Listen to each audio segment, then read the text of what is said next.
একটা অটো দেখেন, কি বলবো, রাস্তায় তো কাজ করি। এই যে অটোটার ভিতরে কতজন আছেন? এখানে আছেন কত আপনারা? এখানে আছেন 1 2 3 4 5 6 7 8 9 10 11 12 13 14।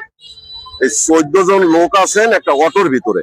দেখেন, যখন এই হ্যান্ডেলটা ডানে বামে নেয়, এই মেয়েটার বুকে লাগে, ওর বুকে লাগে ওখানে সামনে। এইটা এই যে এতগুলা লোক আছেন, এটা কি পুলিশ হিসেবে আপনি যখন ওই যে কোন জায়গা থেকে আসছেন?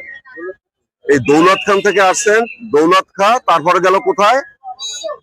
বোরহানউদ্দিন, লালমোহন, এই 4-5টা থানা, প্রায় অন্তপক্ষে 40-50 কিলো রাস্তা, হাইওয়ে রোড। এতগুলো লোক আছেন, এটা কি আমি আপনার এই গাড়ির সাথে আমি আসবো? কিন্তু এটা তো এটা কি হয় আপনার মেয়ে? এইটা নাতি।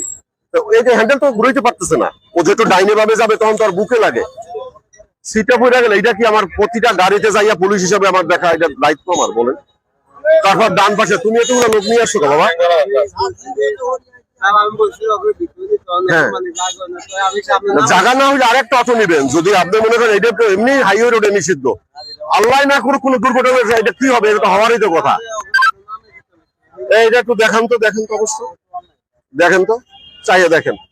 এখানে লোক নেয় বলেন তো, দেখেন তো, এই লোক নেয় এখানে আছে, এগুলো কি আসলে? এটা যদি আপনারা নিজেরা সচেতন না হন, আমি প্রতিটা গাড়িতে যাইয়ে যাইয়ে বলে দিতে পারবো?